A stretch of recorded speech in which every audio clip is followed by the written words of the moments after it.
say a few words before that. First, I will begin with a few words in Catalan and then in English.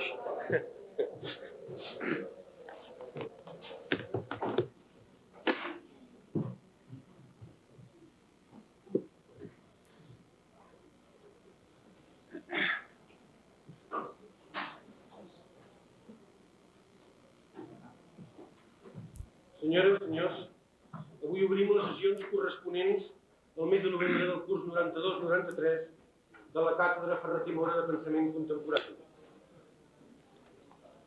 Perhaps I should introduce myself because people coming from abroad may need or want different things during their stay here.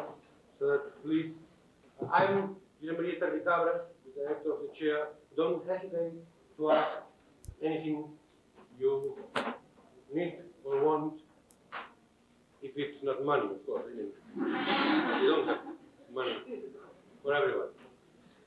As you know, this is the chair which bears the name of Josep Ferrer i Mora, a distinguished Catalan philosopher who spent his academic life in the United States at Bryn Mawr College.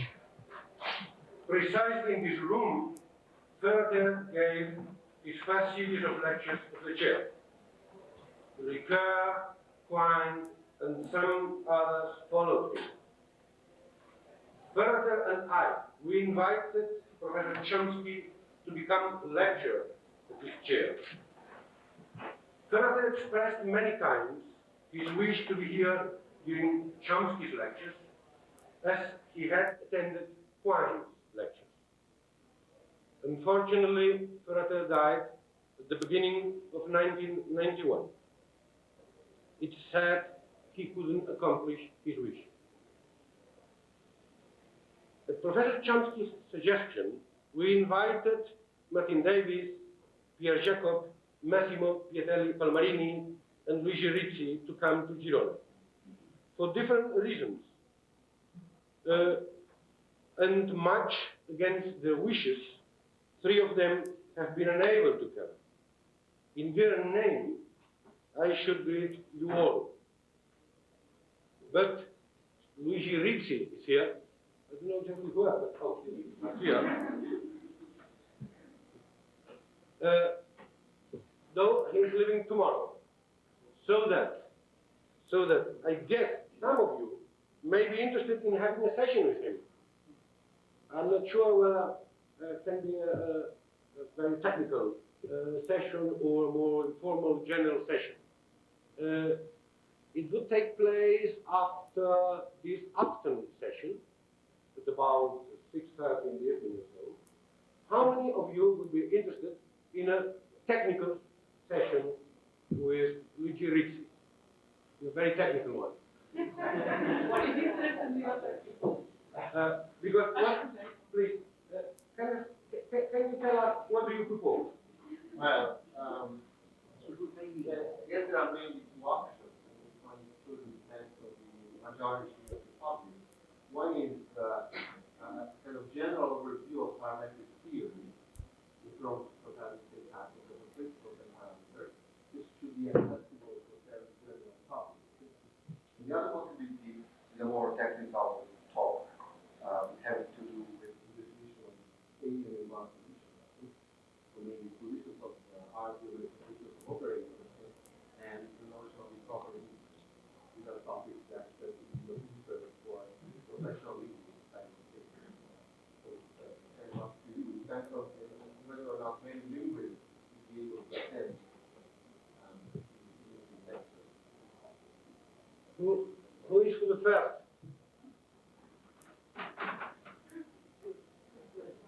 Who is for the more technical one? The second one? Well, then I propose that you start with the more general and you see how people react. Then you can go over to more complicated. Fine. Thank you very much. It will take place this afternoon at 6:30 about that. And I will tell you in the afternoon in which room will take place this meeting. Chomsky has lost his voice. Almost, not completely. He's not completely voiceless, but he will help himself with this microphone. Sessions will run, as you know, from 10:30 to about 12:30 in the morning, from 4 to 6 in the afternoon. It includes his talk and discussion. Professor Chomsky, we are gathered here, many different people, linguists, philosophers, psychologists, and scientists from many kinds. Not just from Catalan universities, but from all over Spain. As I told you when you arrived yesterday night, it's a pleasure and a great, great honor for us that you came to this share. Thank you very much. Tablet, if you want some tablets, you'll be here. Well, I'm kind of hoping that as the adrenaline starts to flow, the voice will pick up. Can you hear me in the back? Yeah. Okay. If it gets better, I'll put this aside and just talk, but we'll see what happens. And I presume that by tomorrow or so it'll be improved. Incidentally, in general, if you would like to raise questions or objections or bring up points or whatever, please feel free to do so, even more than usual, because it gives me a chance to rest my voice while I listen to you. So at any point in the course of discussion, if you can't hear or you don't understand, or you think it's completely wrong or you have some other idea, don't hesitate to interrupt. And if I feel that it's taking us too far off the track that I'd like to get to, I'll ask to put it aside and come back, or otherwise we can simply go on. I'm going to follow pretty much the course that was suggested for Luigi, start at a fairly general level and proceed towards more specific questions and issues as time and as shared interest permits and suggests. Starting, I want to talk about what is called the cognitive revolution that began in the 1950s. When I suggested the topic, I also suggested that quotes be put around the word cognitive revolution, suggesting a certain skepticism about its revolutionary character. The skepticism has two aspects to it. One, I'm not convinced that it was as much of a change as many other people think. In my opinion, in many ways, it picked up and recovered ideas, even technical ideas, that are much older, that we can trace to what might be called more properly the first cognitive revolution of the 17th century. And it didn't always improve on those. In fact, in some cases, I think there's been regression. So it's not, in my opinion, as revolutionary as it has been held to be. The earlier tradition had been entirely forgotten by the 1950s. Even in scholarship, it was not known and not understood. That is, scholars knew the books, but they didn't understand what was in them. And in my opinion, that's still more or less the case. I don't think that the riches of the first cognitive revolution have yet been appreciated or understood, except in certain corners of scholarship. The second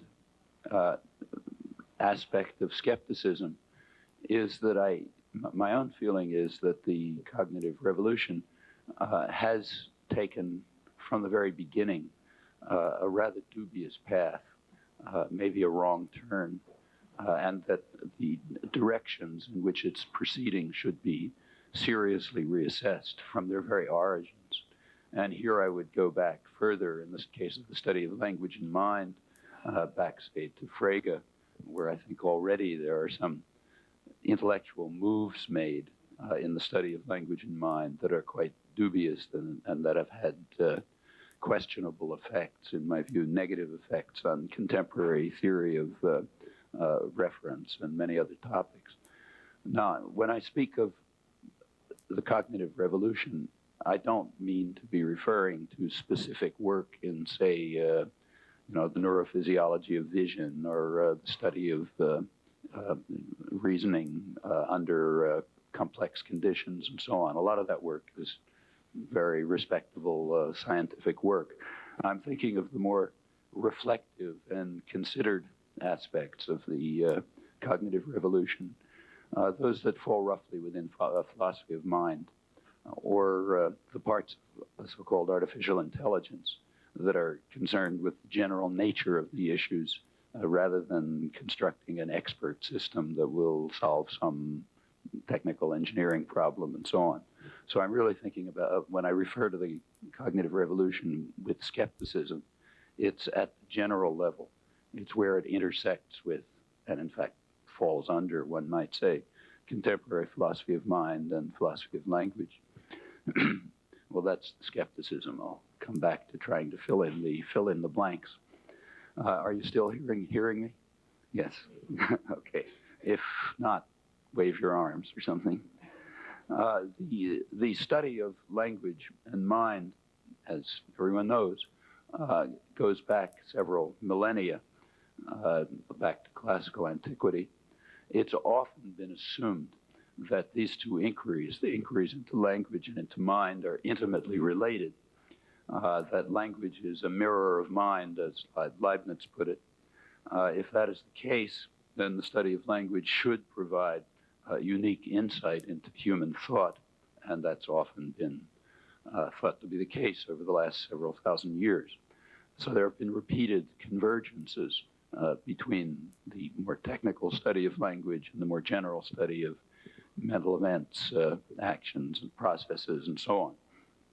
Now, this convergence has taken place in these two cognitive revolutions.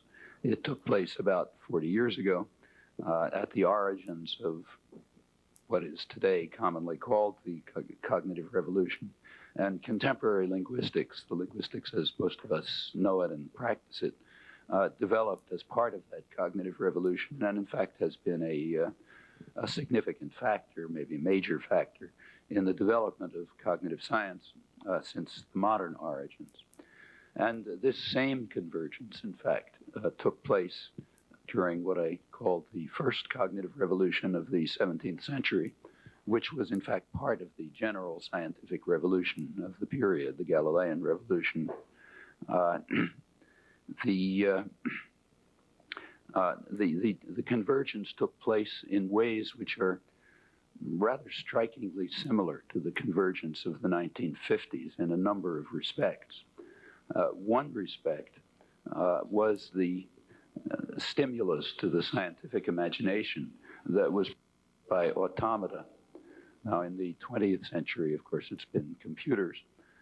In the 17th and 18th century, it was the remarkable automata that were constructed by skilled craftsmen, starting with extremely complicated clocks and reaching up to the creations of people like Jacques de Vaucanson, a duck digesting food and that sort of thing.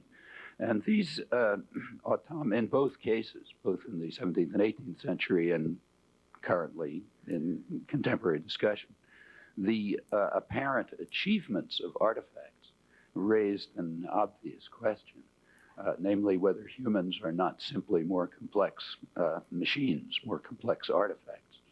That was a topic of very lively debate then, as it is today. Now, the Cartesians, notoriously,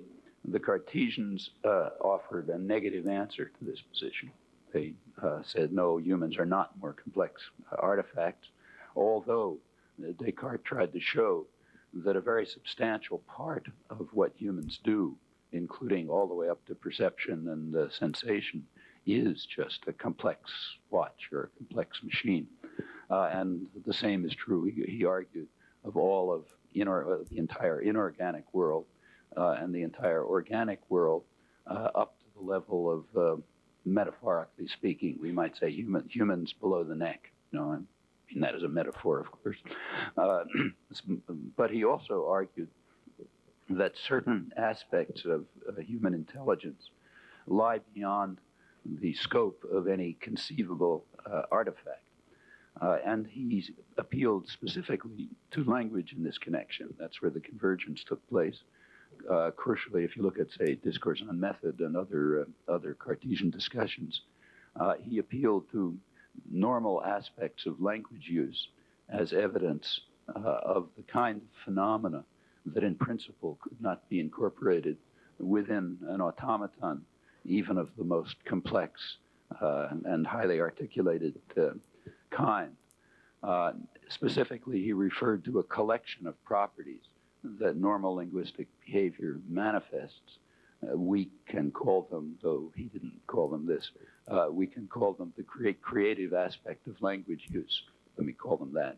This is a collection of properties which includes the fact that normal language use, I don't mean poetic discourse, just ordinary interaction among people, is unbounded.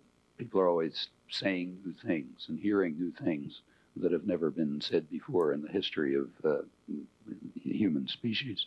And this goes on constantly and unrecognizably. You have no way of knowing, in fact, whether they're new or not, because they all sound familiar, even if you've never heard anything like them before.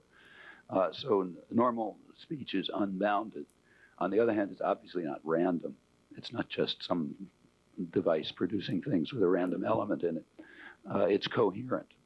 It's appropriate to situations. On the other hand, it doesn't seem to be caused by situations. In fact, it appears to be completely uncaused. That's not to say that there aren't influences, but it seems to be a paradigm example of the general matter of freedom of the will. If you had a complete description of your internal state and of the surroundings that you're in, still, the Cartesians argued, and phenomenally they seem to be correct, still you could choose to say something other than what is suggested, maybe even strongly pressured by the internal state and the external environment.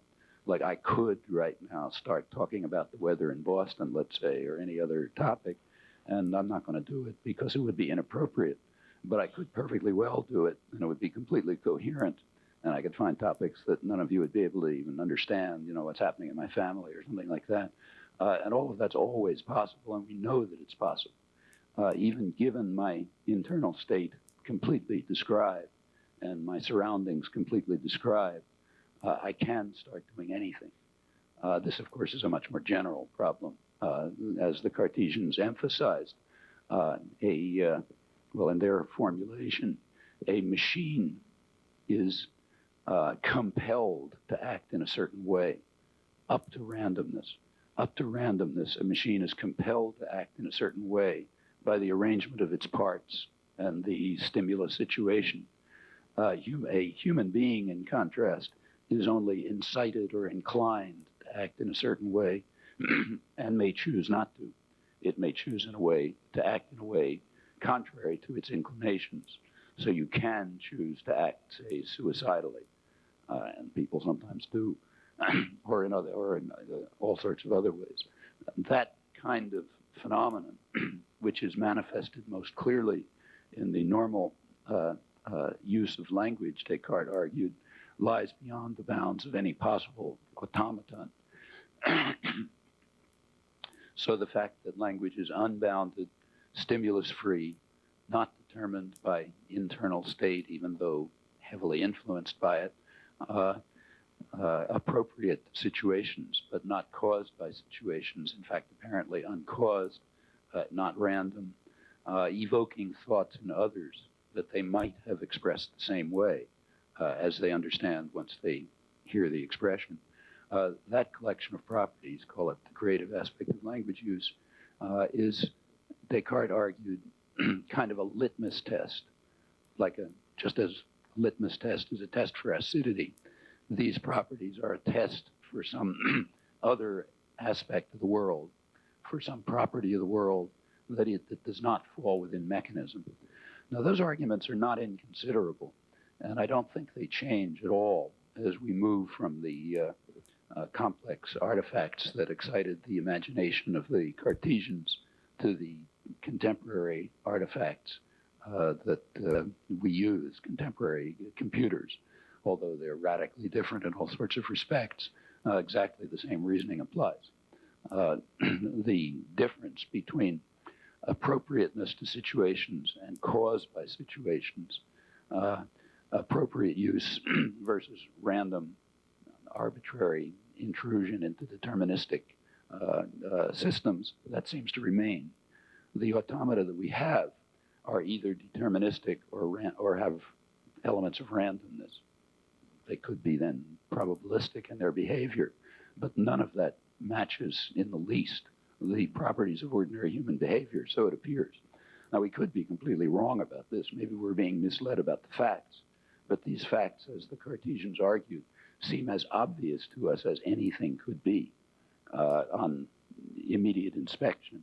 And as Descartes again argued, it would be absurd to deny that which appears obvious to us, since we, simply on the grounds that we may not have intelligence enough, or at least we do not now have intelligence enough to understand it. That would simply be irrational. And he therefore argued, and I think we're still in this situation, that we have to take these things very seriously. Well, that was the Cartesian response to the first question, the question whether people are simply more complex automata. Their argument was, yeah, everything is just a complex automaton, except certain aspects of human behavior, language being a paradigm case.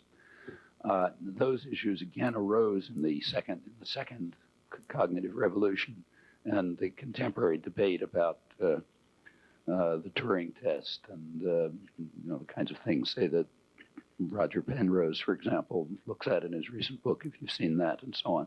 The vast debate about the Chinese room, Searle's Chinese room in the philosophy of mind and artificial intelligence literature. All of this is a contemporary version of it. In my view, a case of regression, however. I think it's extremely misguided, seriously misguided. Whereas first, as the question arose in the 17th century, it was a very sensible question.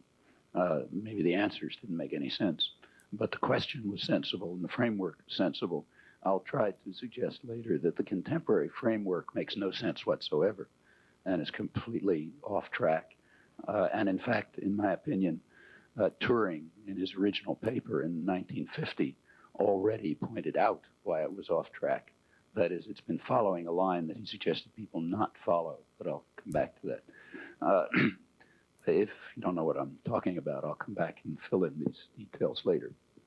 Well, a second similarity between the first and the second cognitive revolution is that in both cases there was great interest in computational theories of the mind. In fact, the great scientific achievement of Descartes, his major contribution to modern science, was the development of a computational theory of vision. He overthrew the prevailing neo-scholastic theories of vision, which had a very mystical character to them, kind of common sense in a way, but mystical. At the time, it was assumed that, say, if you see a cube, if I see a cube rotating in space, there's a cube rotating in space in my brain.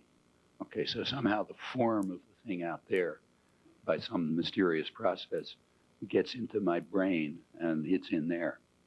And that's what vision is. It's picking up the form of the object and duplicating it somehow. But Descartes ridiculed this idea properly and offered, not only tried to show why it was absurd, but offered an alternative theory. The alternative theory that he presented was a real scientific breakthrough. You can't use it in his form, but it led to modern neurophysiology, modern biology, the modern biology of cognitive processes. He asked, in order to undermine this view, he suggested that we consider the case Consider the case of a blind man with a stick who's tapping on some object in front of him with a stick, say a chair, and he's getting a sequence of stimuli in his hand. And from this sequence of stimuli, he sort of figures out that it's a chair that he's perceiving. Well, obviously, the image of the chair isn't getting into his brain. The only thing that's getting into his brain are some pressures against his fingers. So there's a sequence of pressures on the fingers from which his mind is somehow constructing the image of a chair. Well, Descartes argued that that's exactly what normal vision is. In fact, given Cartesian physics, he had to assume that there's a solid connection between the retina and an object that you see. There's like a rod, a rigid rod that extends from your eye to the thing you see. And as you move your eye around, it's exactly like tapping on a chair with a stick. It just happens to be that you're getting stimuli on your retina instead of in your hand, but the picture's the same. And he therefore argued that normal vision is just the computational interpretation by the mind, by the brain. In fact, this is automata for him. So by the brain of a sequence of pressures on the retina, which is exactly like what the blind man is doing. Well, that leads to a kind of a computational theory of vision. It's the inner resources of the mind that determine what you see. So he argued he didn't do the experiment, but we could do the experiment now, and his guess was right. He argued that if you take an infant who's never seen a geometrical figure, let's say, and you present the infant with a triangle, like I draw a triangle on the board, what the child will see is a distorted Euclidean triangle, because of course what you've drawn is not a real triangle. I mean, two of the lines don't quite come together, and one of them's got a curve, and so on. The child, in other words, will not perceive a perfect example of what it is, which is some completely crazy figure, but it will see it as a distorted triangle, even though it's never had any experiences. And the reason Descartes argued is a thought experiment, of course, but it's correct. The reason he argued is that the mind operates by the principles of Euclidean geometry, and when a sequence of stimuli hit the retina, the child's mind creates the Euclidean, the abstract figure, and that's what's seen. And then you sort of notice that what's out there is kind of a distorted version of it. And he argued this is true generally of perception. That whole picture seems essentially correct, and it's been picked up. It in fact was a scientific breakthrough and led the way to a serious inquiry into the biology of vision and perception generally. In fact, that I suppose is Descartes', well, at least one of his leading scientific contributions. It opens up modern physiology.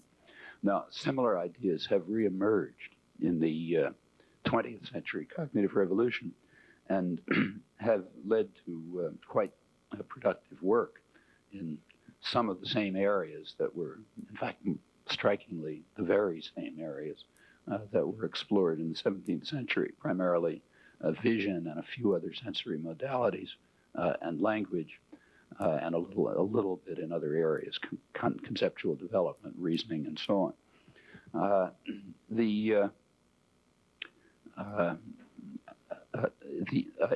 In the area of language, the Cartesian revolution did lead at once to efforts to apply this kind of computational point of view. It wasn't regarded then as computational. We would regard it as computational. This computational point of view, which views a mechanical device from a certain abstract perspective. That's about what it amounts, where it's doing, it's carrying out. We view it as having the property of a computational device. That's a collection of states and properties that a device could have. So this account that I gave of the infant seeing the triangle could be redescribed as a kind of a software matter, if you like. That conception reemerged, somewhat reformulated in the 20th century. In the Cartesian period, it set off quite important studies of language, in fact, revolutionary studies, developing what was then called rational and philosophical grammar, which just means rational and philosophical just means scientific in our term. So that would be scientific linguistics. It led to a conception of universal grammar, meaning properties of language that are common to language generally, not to specific languages. And of course, that would be a core part of any scientific approach to the study of language or anything else. It also led to the first real studies of the vernacular. That was kind of unusual at the time. You weren't supposed to study Latin or something like that. But there were direct, for the first time, serious investigations of actual languages that people speak, the vernacular languages, French, for example. The very fact that Descartes wrote in French was considered remarkable and a real breakthrough. And this has all sorts of political aspects to it as well. All of these were important achievements, later forgotten, but reconstructed in many ways in the 20th century cognitive revolution. Well, the second cognitive revolution has indeed led to real advances in certain areas, strikingly the old areas, vision, language, a couple of others, I mentioned a few. It's not so clear, to me at least, that it has led to any real progress at what you might consider a second level, the level of reflection about the nature of the disciplines that are concerned with what was traditionally called mental acts and faculties. And that's the question that I want to come back to as I proceed. Some of these questions are substantive, some historical. Let me just start with a couple of words about the second cognitive revolution, the one in the 1950s, the one that contemporary linguistics was part of and came out of, and then go back to a kind of a general look at the whole topic. None of these things have a starting date, of course, but George Miller, who was one of the leading figures in the current birth, or I would say rebirth, of cognitive psychology, he, in a retrospective talk on this recently, traced the cognitive revolution, as it's often called, to a meeting that took place in Cambridge, Massachusetts. I've forgotten whether it was at Harvard or MIT, in 1956. It was a meeting of the Institute of Radio Engineers, the IRE. And in fact, most of this work developed within an electrical engineering framework in the 1950s. At that meeting, there were there was a kind of an unexpected convergence of different things, which in retrospect, you could say, he argued, set off the cognitive revolution, or at least sort of gave it some kind of form. There were papers on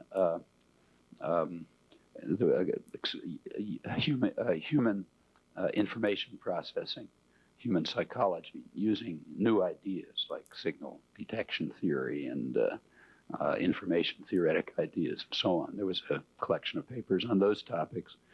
There was the first paper on generative grammar that had been given publicly, a paper of mine, which sort of outlined some of the basic ideas that later became generative grammar. There was also an important paper on problem solving and reasoning.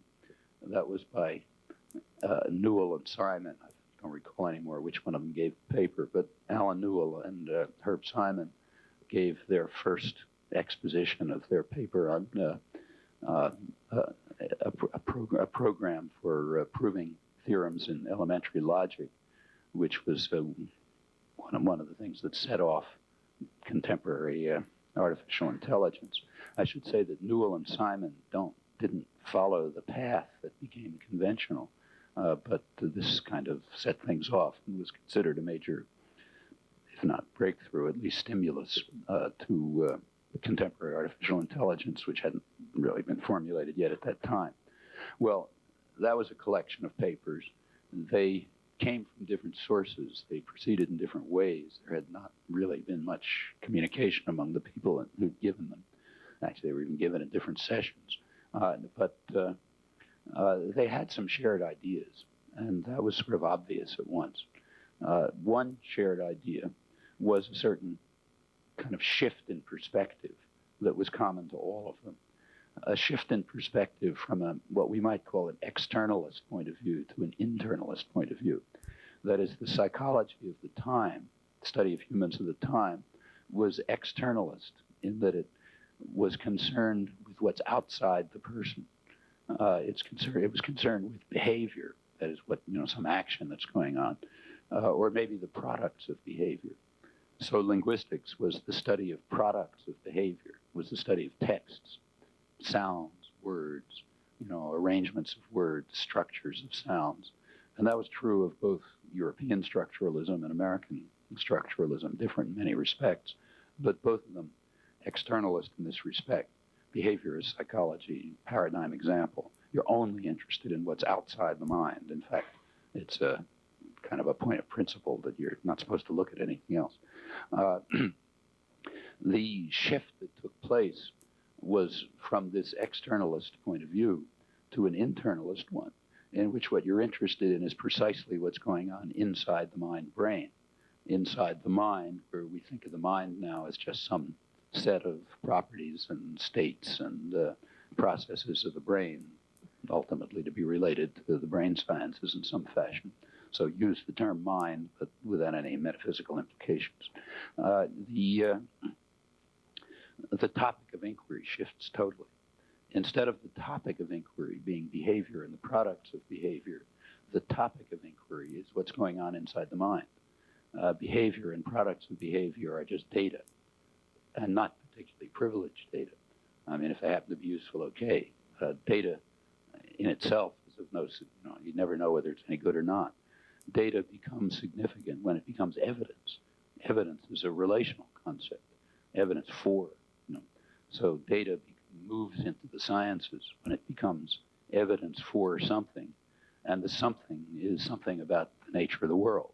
In this case, the nature of the mind. In my opinion, this shift is a shift from sort of natural history or rock collecting or something like that to the beginnings of what might turn out to be science. It's kind of a shift from natural history to natural science, where data and the products of behavior and the products of behavior are simply data, useful if they're useful, otherwise throw them out. Most data are useless, and not particularly privileged. If you could find evidence from, say, electrical stimulation of the brain that would tell you something about language, that's just as good, maybe better, than evidence about, the way people interpret sentences or what they do with words or whatever. Data is just data; it's of no interest in itself.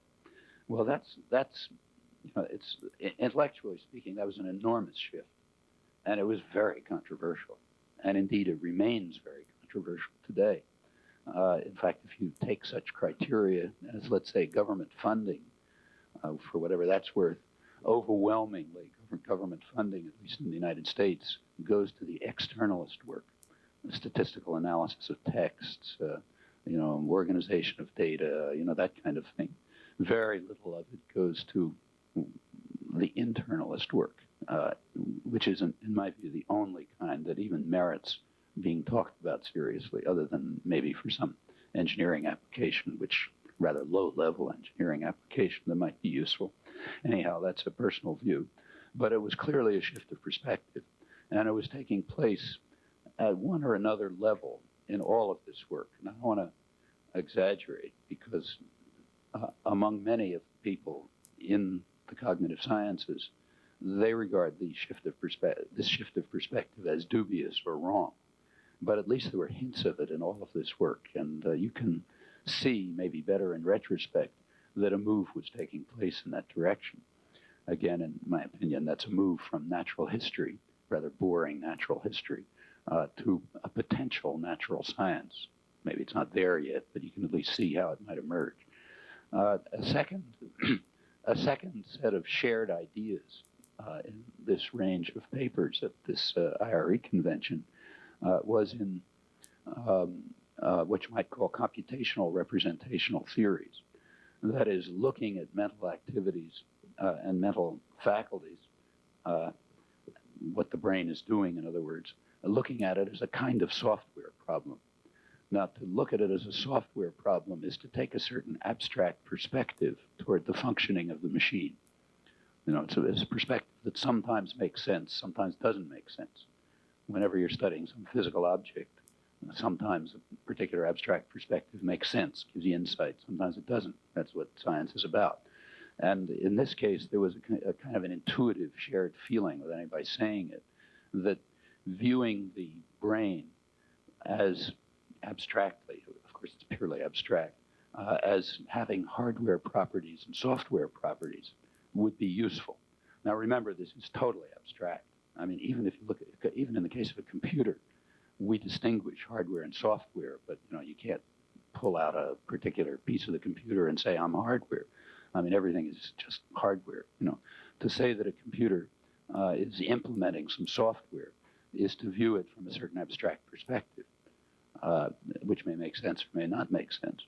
And in the case of the brain, the questions may make sense or may not make sense, much as looking at the planets in terms of kind of rational mechanics in which, you know, you have mass points observing Newton's laws or something may make sense or may not make sense.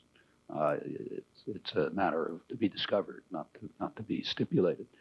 Now, this point of view was kind of liberating, as it had been in the 17th century. Now, in the 17th century, they didn't talk about hardware and software.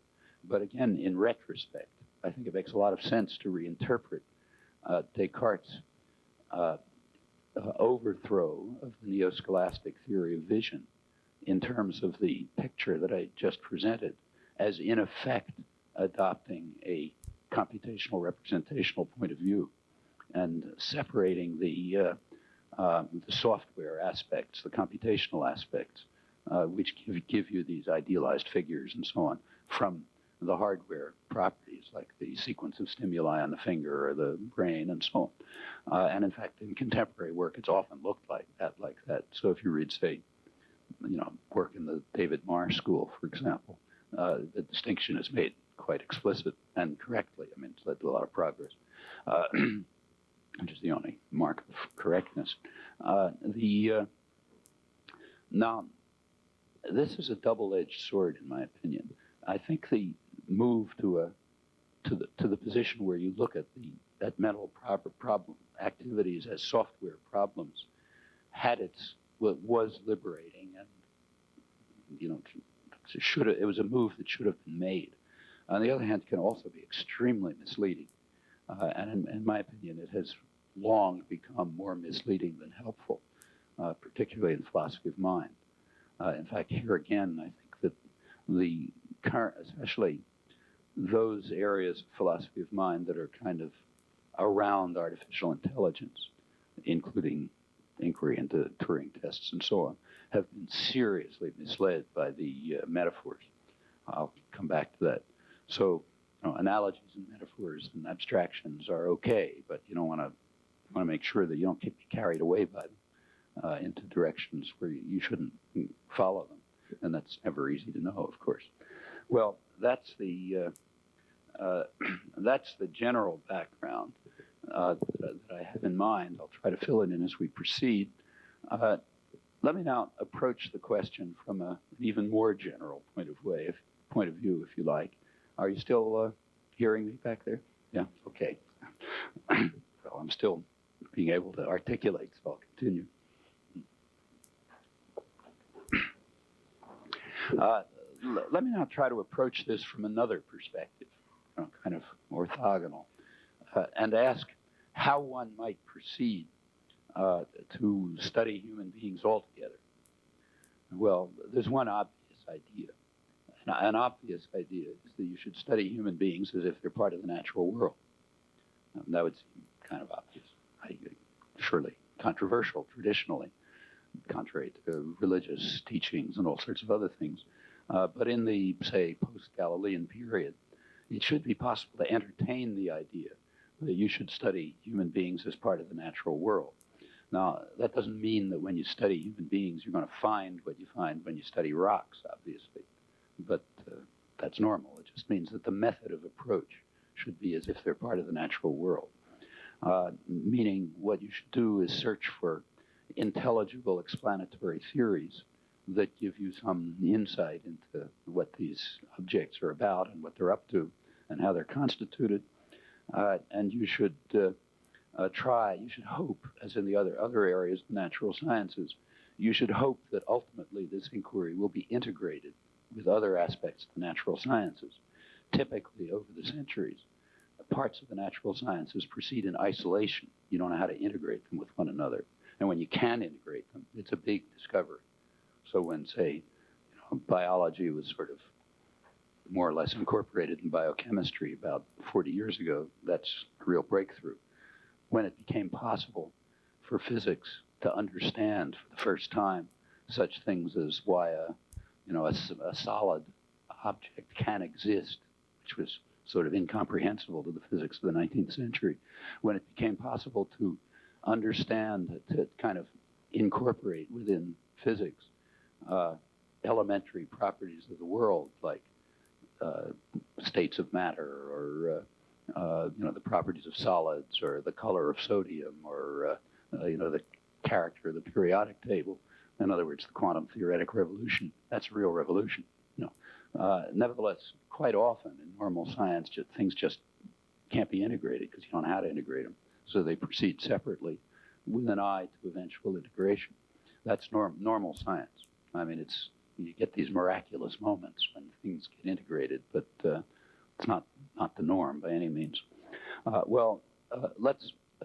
This approach that says let's study humans the way we study anything else, let's call it naturalistic. By calling it naturalistic, I mean to try to focus attention on the character of work and reasonable goals, and to abstract away from the question of success. So maybe it's completely unsuccessful. That's another issue. So I don't want to use the honorific term science for it, but just like science, in the way it works. By calling the work naturalistic, that's what I mean. I want to abstract away from questions of actual success. Well, that's a kind of a common sense idea. A naturalistic approach would claim that it has no burden of proof to meet at all. It doesn't. It's self-justifying. It need give no justification. Maybe there's some reason not to adopt a naturalistic point of view to humans, but that's what needs justification. You'd have to give an argument for that. So the burden of proof is on anyone who questions this idea. So a naturalistic picture would assume. And I think that that's correct. I mean, unless there's some reason to the contrary, I've never heard one. It seems to me we should agree that unless some argument is given, which hasn't yet been given, there's no reason not to study humans the way we would study rocks or bees or anything else, expecting to discover totally different things, of course, as when we study solids and liquids, we discover totally different things. Well, there are questions, interesting questions, as to how naturalistic inquiry ought to proceed. So what are the criteria of rationality for science? And what about the reality of theoretical entities? And does it make sense to claim that a vector field, which is a mathematical object, has mass, and so on and so forth? There are such questions, all kind of interesting questions. But now, if one is interested in getting answers to those questions, not just harassing emerging disciplines, then the place to ask questions is where there might be a chance of getting an answer. And that's the way you proceed if you're rational. You have some question you'd like to answer. You look at the area where you might find an answer. Now, in this case, that means physics, not psychology. You're not going to find any answers to these questions in psychology. You might find some answers in physics for just the obvious reason. The depth of understanding and the degree of success is so qualitatively greater, by orders of magnitude, that there really are guides to inquiry into these questions. Whereas in the emerging disciplines, half the time you don't know what you're doing at all. So there's just going to be nothing around that's going to guide inquiry. I mean, if you would ask these questions in physics in the Galilean period, you would have gotten all wrong answers. We know that. In fact, Galileo had a very hard time convincing anyone and had a rather sad fate. precisely because not enough was understood about these questions, so that what he was trying to do was intelligible. I mean, you can only get some insight where there's some advances. So therefore, the attempt to raise these questions about fields like psychology and linguistics seems to me just a form of harassment. That's of no intellectual interest. Now, you can understand why philosophers do it. Quantum physics is hard. You want to raise questions about quantum physics, you got to study hard, you got to learn things, and you got to think about things, and so on. You want to raise questions about psychology, you can do it off the top of your head, because nothing much is known, so it makes life easier. But that's not a good reason to harass psychology, I don't think. So insofar as these general questions arise, I think we can dismiss them. General questions about, unless some special reason is shown to show that psychology and linguistics, have some special methodological problem that, say, physics doesn't have. Unless that's an argument like that can be given, general questions about, say, induction or indeterminacy or all of these things, we can forget about. They all arise in physics, and if anything arises in physics, we can forget about it. If you want to get an answer to the question, look over there where they really understand something, and there might be some hope of moving forward. There's some insight. There's no point raising these questions here where so little is understood. So I'll put those aside unless there's an argument. Incidentally, this throws out, by this decision, I've thrown out an awful lot of contemporary philosophy, maybe unfairly, but I think fairly. A lot of it, in my view, is just harassment of emerging discipline. So let's put that aside. And the criterion I want to use is this, to restate it. If some general methodological consideration can be shown to hold of language and psychology, but not of chemistry and geology, then we'll consider it. But if it holds of chemistry and geology, we'll forget about it. Okay, that's the working criterion that I'd like to suggest, and I think it's a rational one, based on the assumption that if we ask questions, we do it because we want answers, not because we're trying to harass somebody. If we want answers, we'll look at the place where we might find answers. That's the logic of the criterion I'm suggesting.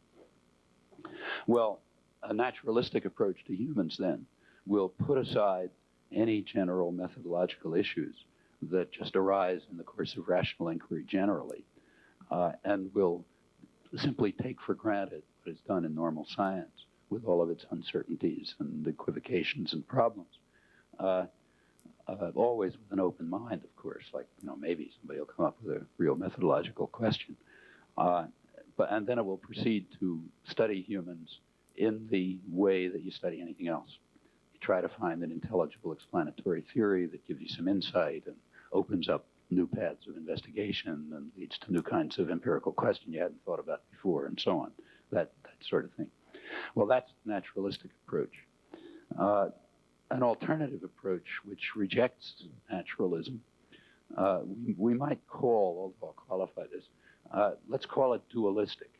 A dualistic approach says that humans just aren't part of the natural world, and you have to study them in some quite different way.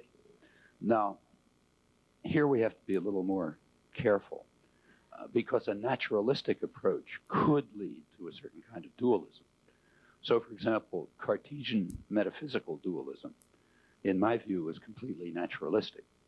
That is, it was the outcome of a way of looking at human beings naturalistically, and it led to a conception that humans have some special property, just like acids have some special property that bases don't have. There's nothing dualistic about chemistry because it says acids are different from bases, and you can tell the difference by a litmus test. And there's nothing non-naturalistic about Cartesian metaphysical dualism if it says there's some special property that humans above the neck have, and there's a litmus test for it, namely things like the creative aspect of language use. I mean, that can be wrong, but it's not non-naturalistic. So dualism, I don't mean dualism and naturalism to be exclusive categories. There's a form of dualism, namely metaphysical dualism, the traditional form, which could follow from a naturalistic approach and could even be right. In fact, let's have a look at how it, so the kind of, what I mean by sort of pernicious dualism, irrational dualism, is a kind of epistemological dualism, not metaphysical. One that says we're not allowed to study human beings the way we study other things. There's a law, which I state, which says you're not allowed to approach humans by the same procedures of rational inquiry that you apply elsewhere.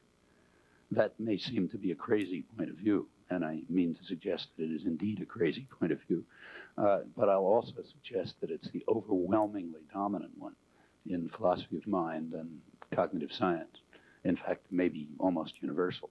So I want to take a strong position on that controversial position. So therefore, I'm putting it in the craziest possible form. And then what I'll try to argue is that what actually is done, in fact, falls under this rubric. That's the path I want to follow, just to look ahead.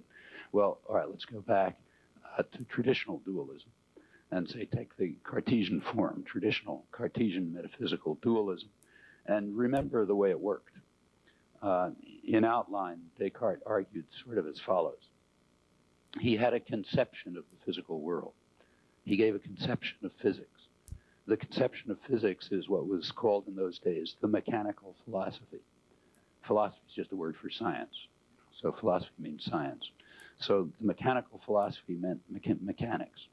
And mechanics was kind of a common sense mechanics. It was a sort of contact mechanics. Things can influence one another if they're in contact. That's the crucial idea. Like I can't move the moon by moving my arm, let's say, because they're not in contact. That's just common sense. Happens to be wrong, but it's common sense. Okay, so that's common sense contact mechanics. And Descartes gave a kind of, sketchy account. I mean, it's not a detailed account, but a sort of sketchy account of how you might cover all of the phenomena he claimed of the inorganic world, the organic world, most of things about humans, everything except these few things that I mentioned, in terms of the mechanical philosophy, in terms of a kind of contact mechanics. Well, all of that's, and then he said, look, here's these phenomena that are around, like the creative aspect of language use, which don't fall under this. Therefore, we need a new principle, completely rational. We need a new principle because they're not covered by the mechanical philosophy. Within his framework, the only way to set up a new principle was to introduce a new substance, but that's part of the framework with which he approached it. So you introduce res cogitans, another principle, thinking substance, which has other properties. And then from a naturalistic point of view, you have two questions. First of all, what's its character? What is it? What is the res cogitans? Nobody actually knows whether Descartes had an answer to this.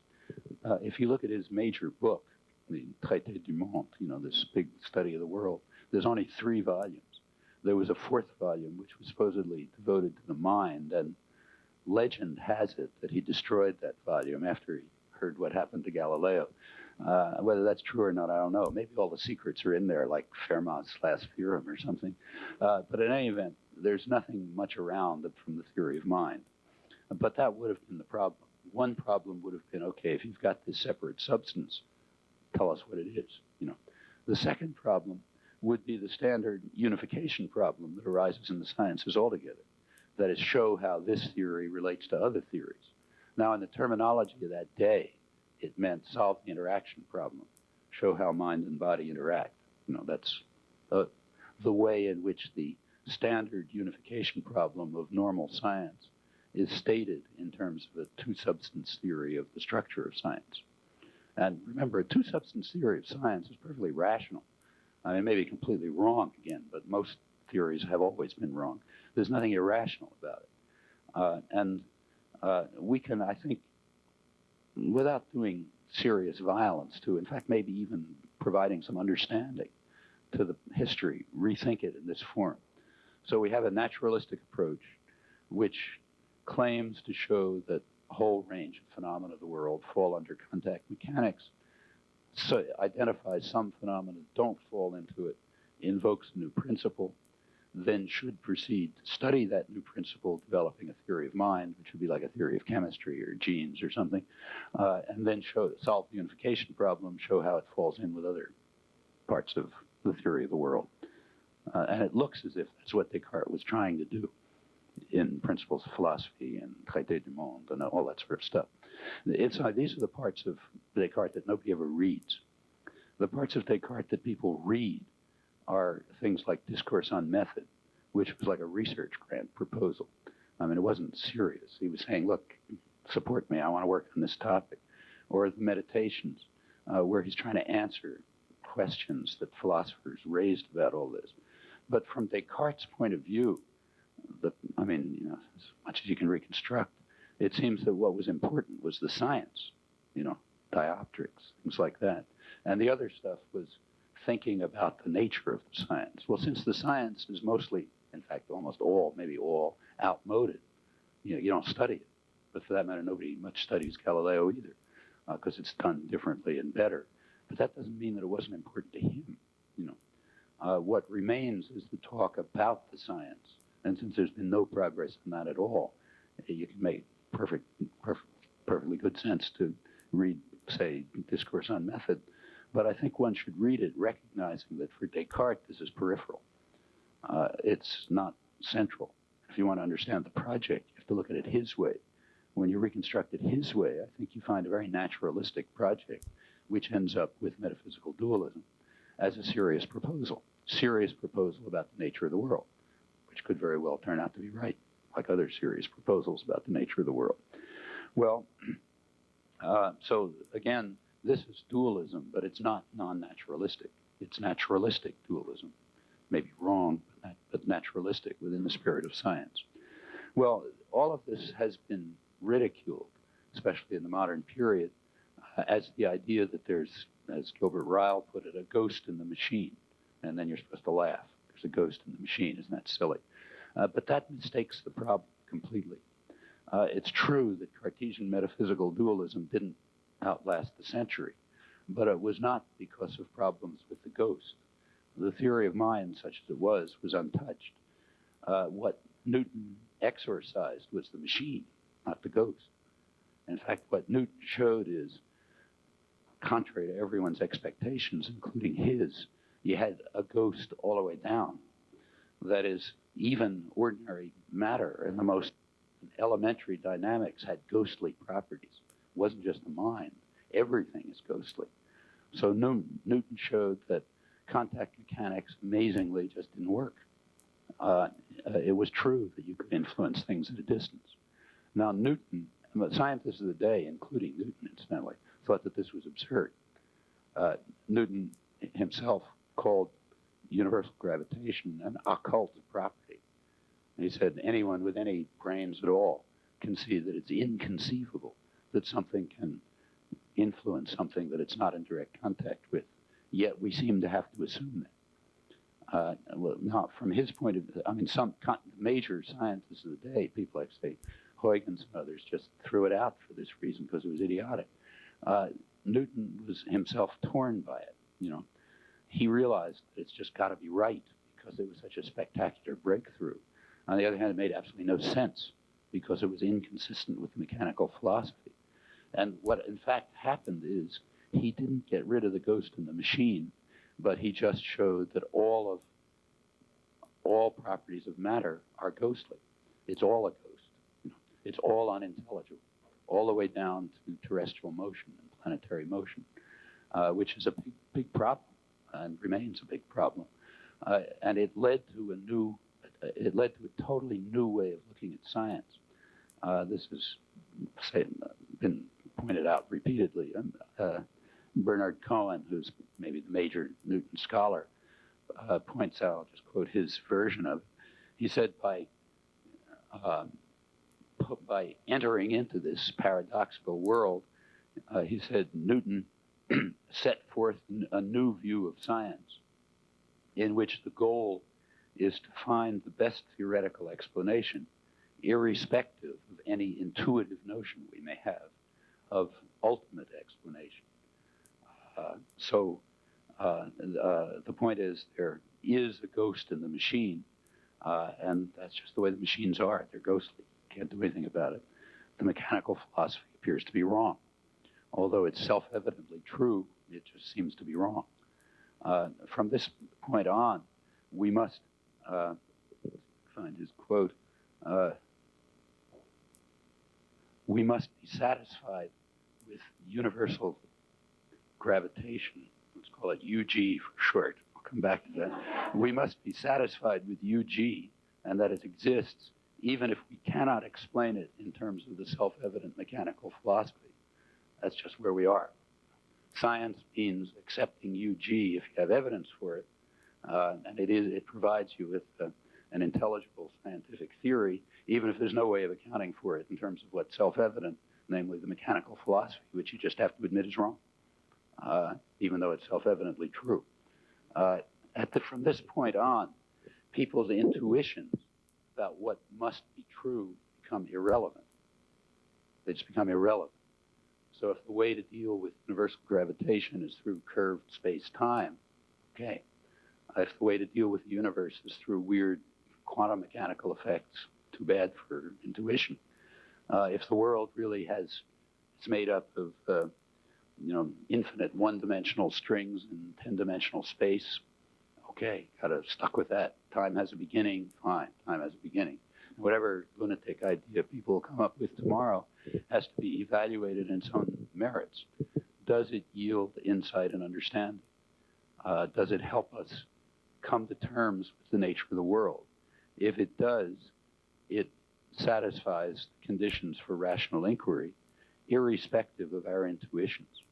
The Newtonian revolution, in fact, even earlier, the Galilean revolution, I think that's its essential content. It's kind of general content. It's sort of that. From then on, you're off on a totally new path. That's why it's really the one real scientific revolution in human history. It just set inquiry off on an entirely new path, and that's where we are. We have no other criteria. Common sense criteria are irrelevant. Now, we can't get out of our skins. I mean, you go out in the evening and you see the sun set, and no matter what you know, you still see the sun set. And when you see the moon near the horizon, it's just bigger than when you see it up there. You can't not see the moon illusion. So we see the world in terms of the way we are. Can't help it. Just like we intuitively feel that the mechanical philosophy must be true, because how could it not be? But we have come to recognize that the way we see the world is just another fact to be explained about the world. So if we see the sun set and we see the moon illusion and we believe in the mechanical philosophy, no matter how much we try not to, that's just a fact about the world. In fact, it's a fact about a very special part of the world, namely the human mind brain and the way in which it acts and conceptualizes and constructs and so on, and we'd like to come to understand that. And in order to do it, we have to make a kind of an intellectual wrench. We have to take ourselves out of our skins and look back at ourselves kind of reflexively as part of the world. And that's hard, but that's what it means to take to study human beings naturalistically. So that's the move one has to make, to study human beings naturalistically. And then the way we look at things in common sense no longer provides a criterion for intelligible explanation, but rather is just a phenomenon to be explained. Now, there's a real problem here, which you can see right off. Whatever the working notion of intelligible explanation is again something that's inside our skins, and we're stuck with that. That's something like a real paradox. We can only, whatever our capacities to carry out rational inquiry may be, say some corner of our brain, which let's just call it the science-forming faculty to dignify ignorance with a title, but there's some part of our brain that enables us to carry out rational inquiry, and it uses its own resources and its own criteria, which may be as misleading as the moon illusion. Maybe it's always systematically leading us away from the nature of the world. If we're creatures of the world, that would not be in the least surprising. But there we can't do anything about it because we're stuck with those. That's as deep as you can go. You can't go beyond those. So if we're systematically misled about the world because of the way our science-forming faculty happens to be constructed, that we can't do much about. But we can overcome the moon illusion. It's hard, but we can overcome it. We can't stop seeing it. Can't stop seeing the sun setting. You can't stop believing in the mechanical philosophy. Newton's intuitions are, at least my intuitions, but that part you can throw out. The part that's guiding our search for intelligible theory, we can't throw out. There's no way to get out of that. And there you are approaching something which is kind of like classical paradox, maybe. But we have to recognize from the naturalistic point of view that we are just a particular organism trying to understand the world, and we've got to do it our way because there is no other possibility. Well, so anyway, getting past through metaphysical dualism, we've now abandoned metaphysical dualism, but abandoned it in a very special way. It's not that there's a ghost in the machine, it's that the machine has ghostly properties all the way. You know, maybe it has even more ghostly properties above the neck. If so, okay, but that's just another fact. However, it's already unintelligible to common sense down to elementary dynamics. That's been Newton's basic discovery. That's why contemporary discussion ridiculing the ghost in the machine is completely off track, in my opinion. It's just missing the point of what happened. There was no criticism made of the Cartesian theory of mind. You could argue that's because it wasn't substantive enough, maybe. But in any event, it survived all of this intact, such as it was. What did not survive is the theory of the machine. Contact mechanics was thrown out. And the common sense of the next scientific generation is that the mechanical philosophy is wrong. Actually, it took a long time for this to settle in.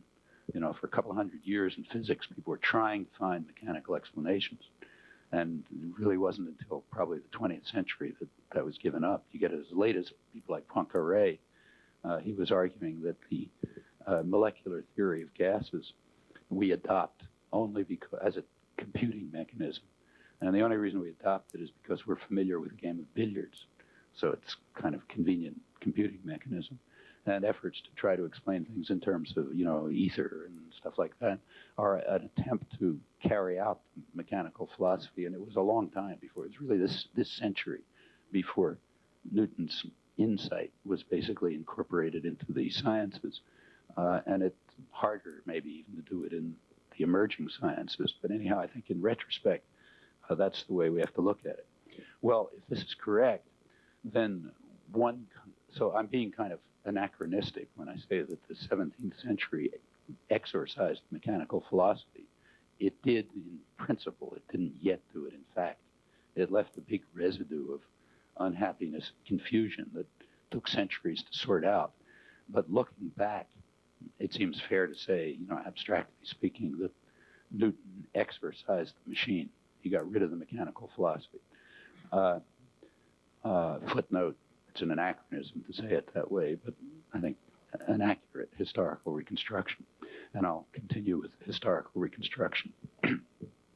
Well, one consequence of eliminating the machine is that we've gotten rid of any notion of body or physical or material. There no longer is any notion of the material world. Remember, Descartes could be a dualist because he had a notion of body. Body, not a very clear notion, but at least a general notion. Body is defined by the mechanical philosophy, by contact mechanics. That's body. Okay. Now, Newton showed that's not the way body works. So therefore, we have no conception of body. In fact, there's just a world, whatever it is. You know, if the world has mental properties, that's part of the world. But there is no notion of body. Unless somebody comes up with a new notion, and nobody's ever done that, unless somebody comes up with a new notion of the physical, talk about physicalism or materialism or eliminative materialism or the mind-body problem and so on, just seems to be meaningless. Now, if this is correct, something very curious has happened because people are talking about it all the time. There's all kind of stuff right up to the present about the mind-body problem. And there are theories in the cognitive sciences, say the church ones, called eliminative materialism, which says we shouldn't study the mind, we should just study the material world. And there's a lot of questions about physicalist reductionism. Can we reduce things to physical terms? In fact, you know, this is universal in philosophy in these areas. But I don't understand it. Maybe nobody can explain it to me. It seems that once we have lost the notion of physical, none of this discussion is even meaningful. It doesn't mean anything. You can't have a problem of reducing things to the material if there's no notion of material. And there is no notion of material.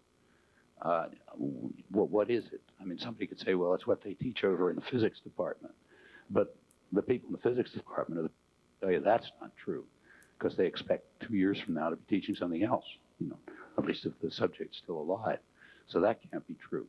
And there is no other notion. All we have is the world with whatever properties it has. There's no notion of material world or physical world. Hence, all of the problems of reduction have disappeared. The problems of elimination of study of the mind in favor of neurophysiology or something don't mean anything. They're just purely irrational statements saying instead of studying this part of the world, let's study that part of the world if you want to. But that doesn't make any more sense than saying since solids are hard to study, let's study liquids. Maybe okay, but it's of no more interest than that. Unless somebody can come along with a theory, with a concept of the material to replace the Cartesian concept, which has been thrown out the window. And as far as I know, nobody has even addressed that problem, let alone offered an answer to it. And if so, again, let me try to put it in the strongest terms. Virtually all the discussion in the field is not just wrong, but meaningless, literally without meaning. It's talking about a problem that's unstatable. That's the strongest version of the position I'm trying to take. So let me put it in the most outrageous form possible. The whole field is not wrong, but meaningless, talking about something that it can't characterize, namely something that presupposes a notion of physical, which has been abandoned since the 17th century. That's the strongest version of this particular thesis. Well, with metaphysical dualism now unstatable, because we don't have any body anymore, notions like eliminative materialism and so on lose sense, and the kind of natural conclusion to draw from Newton's demolition of the theory of matter, and that's what it was, is to, the natural conclusion is to say that human thought and action, say creative aspect of language use, are just properties of organized matter, because that's all there is. There's nothing else, so they're just properties of organized matter. And in fact, that conclusion was drawn sporadically, but not too long after. It was drawn first by La Mettrie, then it was about a century later, half a century later, and it was considered totally outrageous. In fact, his work hasn't been revived until this century. La Mettrie was driven out. He was a doctor. And he said his argument was, look, thought must be just a property of organized matter because there isn't anything else. He was driven out of France, driven out of Holland. He finally survived thanks to the protection of Frederick the Great for some reason. About a generation later, in more tolerant England, the same idea was developed by the eminent chemist Joseph Priestley, a major 18th century scientist, who argued that, let's see if I can find his quotes, he argued, I'm quoting him now, that thought in humans is a property of the brain. It's the necessary result of a certain organization. It's like electricity and magnetism and the powers of attraction and repulsion. That's what he compared it to. Nobody really understood those things. But whatever electricity, magnetism, and the powers of attraction and repulsion are, these ghostly properties that matter has, thought is just another one of them. It's another one of those ghostly properties. And we have to investigate it in these terms. Another 18th century version is that the brain secretes thought the way the liver secretes bile. That's kind of the image. Actually, if you look at people like John Searle today, he seems to be saying something more or less similar to that, if I understand him correctly. Well, that looks like the right move, mainly because there's no other choice. There doesn't seem to be any other move you could make. I mean, since all there is a world which has ghostly properties all the way down to elementary dynamics, there's nothing to say except that properties of attraction, repulsion, and electricity and magnetism and later on quantum effects and thought and whatever else is around, anything that's going on is just some property of the world, some property of the way matter is organized, where matter now has no meaning. It's just whatever there is. Some property of how whatever there is organized has these features. And a naturalistic approach to humans ought to proceed that way. Well, that leads us to the next question. How can organized matter have these properties? Well, on that question, progress has been essentially zero. We don't know we have nothing to say about how organized matter can have such properties as the creative aspect of language use. In that respect, we're exactly as much in the dark as the Cartesians were. It's not that matter and mind are different kinds of things. That can't be, because there doesn't seem to be any such kind of thing as matter. So therefore, matter and mind can't be different kinds of things, there being no matter. So they're not different kinds of things, but if we think of those terms as descriptive conveniences, describing certain aspects of the world, namely humans above the neck versus everything else, then it seems that matter and mind pose different kinds of problems to human intelligence. That appears to be the case. Maybe they'll be shown to be wrong. Like there was a time when electricity and magnetism, and for that matter, universal gravitation, also posed total mysteries. And maybe we just haven't learned enough. But for now, it seems reasonable to suppose that matter and mind, though not different kind of things, do pose different kind of problems to human intelligence. Well, if that turns out to be true, it would not be in the least surprising to a naturalist. Remember, a naturalist perspective assumes that humans are just part of the world, not angels. They're just another thing in the world. If they're a thing in the world, they're going to have certain cognitive capacities, like rats. A rat can do certain things and it can't do other things. It's very lucky for a rat that it can't do lots of things, because if it wasn't incapable of doing lots and lots of things, it wouldn't be capable of doing anything. There's a logical relation between scope and limits. If you have the capacity, if you don't lack the capacity to do many things, you can't have the capacity to do anything. Very simple reason. The capacity to do something requires articulated structure. And if you have articulated structure, it's going to rule out all sorts of other things. The point is obvious in the case of physical growth. An embryo has particular genetic instructions, very rich genetic instructions, which are going to allow it to become a chicken. But that very structure is going to prevent it from becoming a monkey. Okay? So lucky for a chicken that it lacks the capacity to become a monkey, because if it didn't lack that capacity, it couldn't become a chicken. And the same thing, assuming assuming that the world doesn't change somehow when you move to cognitive function, the same thing's going to be true about cognitive function. So rats happen to be very good at solving what are called radial mazes. A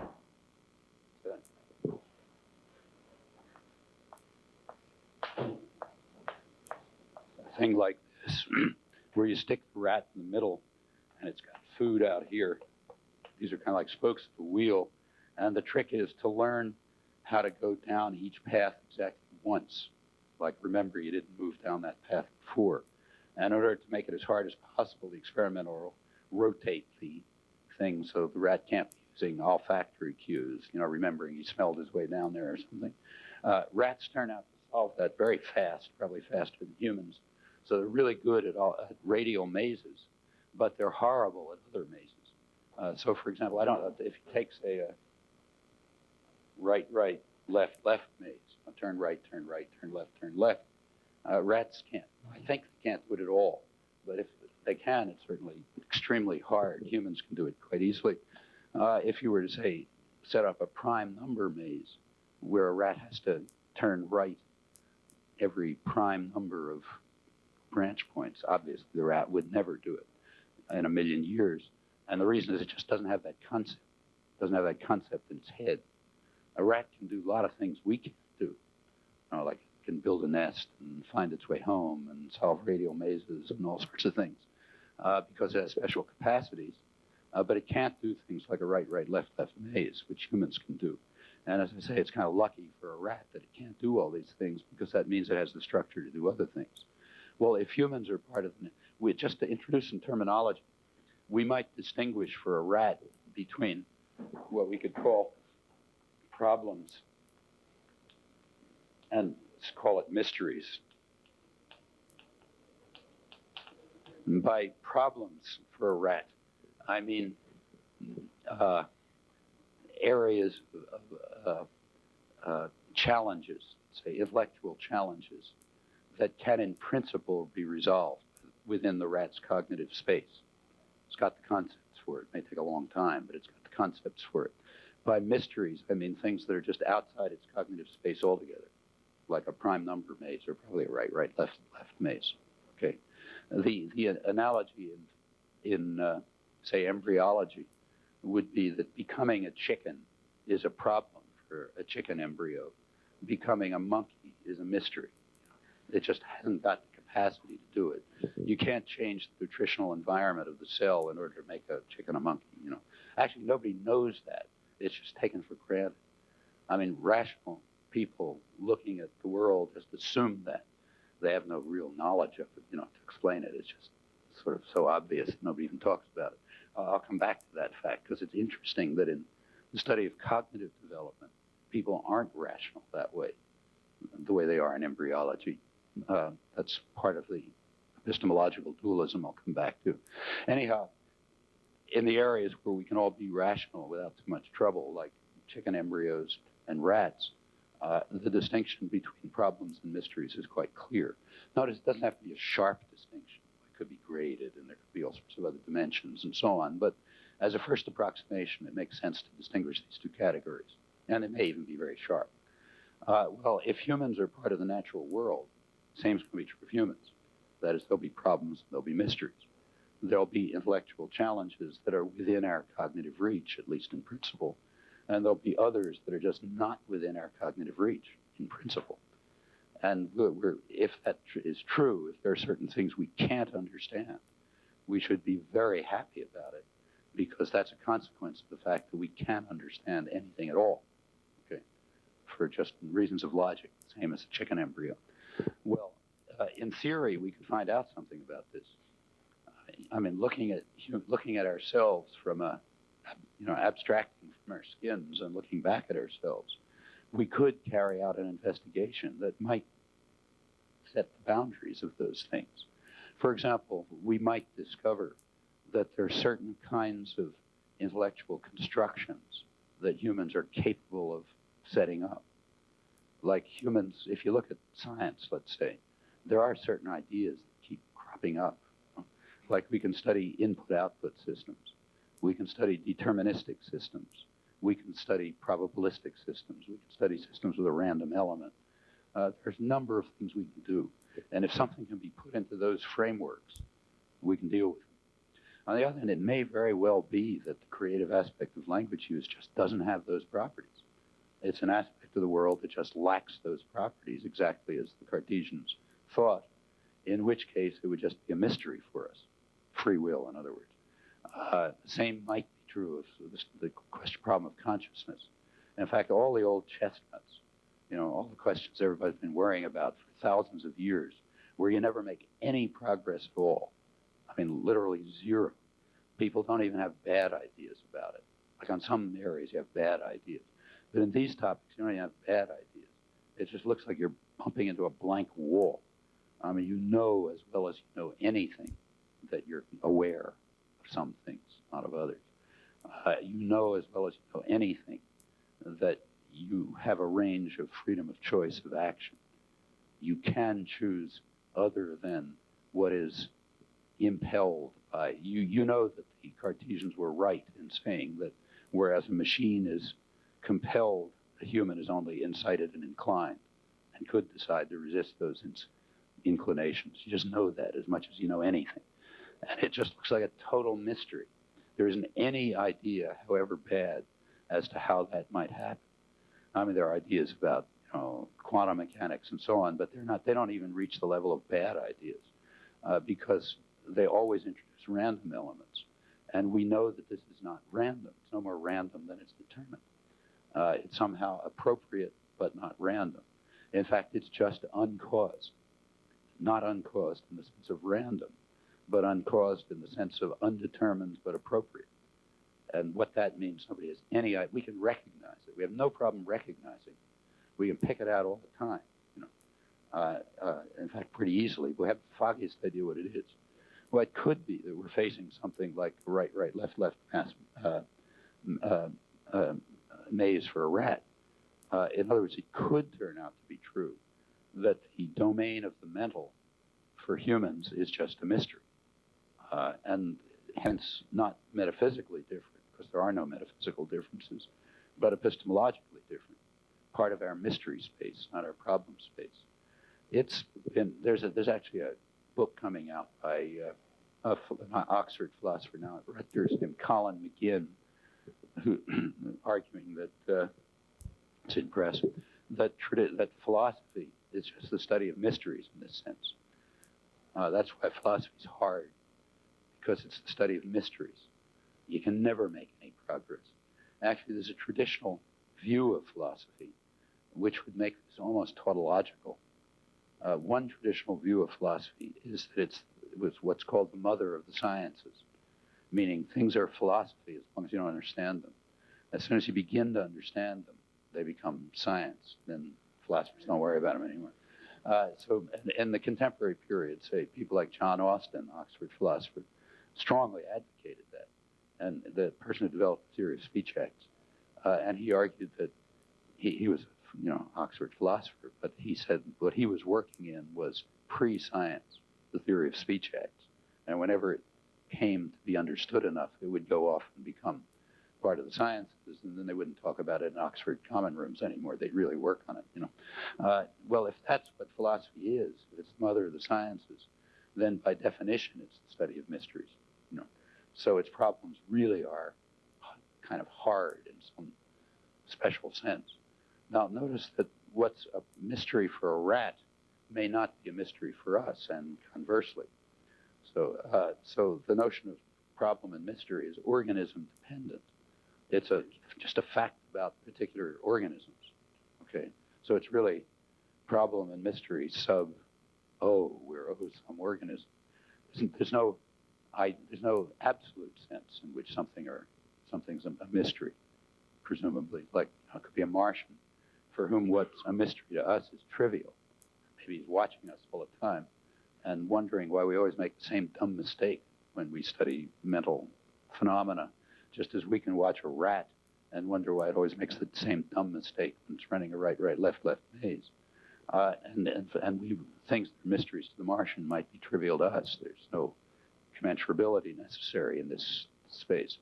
But nevertheless, it's something like that. Something like that has to be true from a naturalistic point of view. That is, again, if humans aren't angels, if they're part of the natural world, then this is going to be true.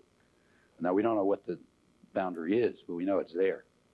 And in fact, coming back to the question of the natural sciences, it would seem that the natural sciences are sort of an accidental convergence, purely chance convergence between some properties of the world and properties of our cognitive space.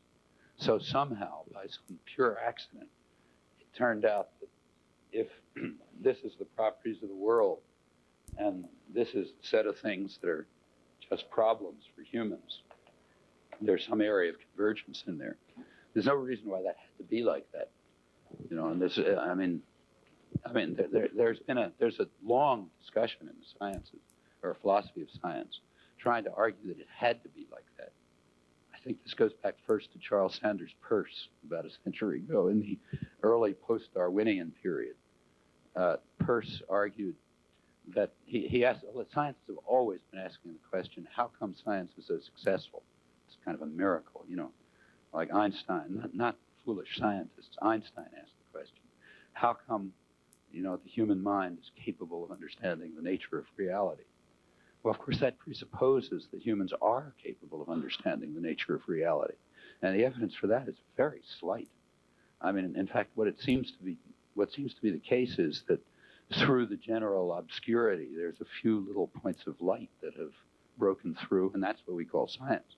But most of the questions that the Greeks asked, let's say, are just as obscure today as they were then. I mean, a few of them, a very small number of them have been answered. So first of all, the fact to be explained doesn't seem to be a fact. The fact that humans have this amazing capacity to understand the nature of the world just doesn't seem to be true. Most of what's going on, we haven't a glimmer of understanding about.